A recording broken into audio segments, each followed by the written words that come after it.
আরজিকরে চিকিৎসক তরুণীকে ধর্ষণ করে খুনের ঘটনার আরজিকরের এই ঘটনার প্রতিবাদে পথে তার বিরুদ্ধে শ্লীলতাহানির অভিযোগ। পশ্চিমবঙ্গ ছাত্র সমাজের ডাকে নবান্ন অভিযান আর এই ছাত্র সমাজের অন্যতম প্রধান মুখ শুভঙ্করের বিরুদ্ধেই শ্লীলতাহানির অভিযোগ আর এ নিয়ে প্রশ্ন করতেই মেজাজ হারান শুভঙ্কর হালদার।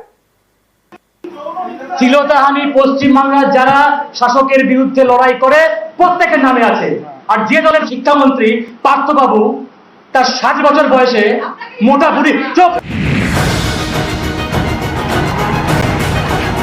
পশ্চিমবঙ্গ ছাত্র সমাজের ডাকে মঙ্গলবার নবান্ন অভিযান আরজিকরের ঘটনার প্রতিবাদে। ইনি শুভঙ্কর হালদার, আরএসএস সদস্য এবং পশ্চিমবঙ্গ ছাত্র সমাজের অন্যতম আহ্বায়ক। এই শুভঙ্করের বিরুদ্ধে শ্লীলতাহানির অভিযোগ রয়েছে।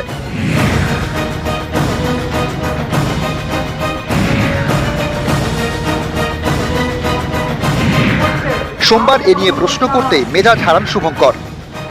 পশ্চিমবাংলার যারা শাসকের বিরুদ্ধে লড়াই করে প্রত্যেকের নামে আছে।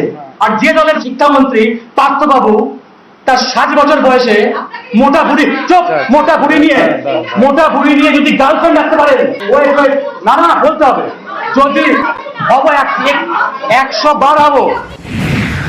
31 বছরের শুভঙ্কর হালদার নদিয়ার নবদ্বীপের বাসিন্দা।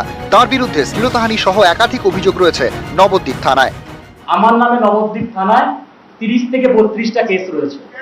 আমি বলে দিচ্ছি, কারণ পশ্চিমবাংলায় শাসকের বিরুদ্ধে লড়তে গেলে আপনাকে জেল কাটতে হবে। আমি 3 বার জেল কেটেছি। আমি স্কুল শিক্ষক, আমি ছাত্র সংঘে, আমি 3 বার জেল কেটেছি।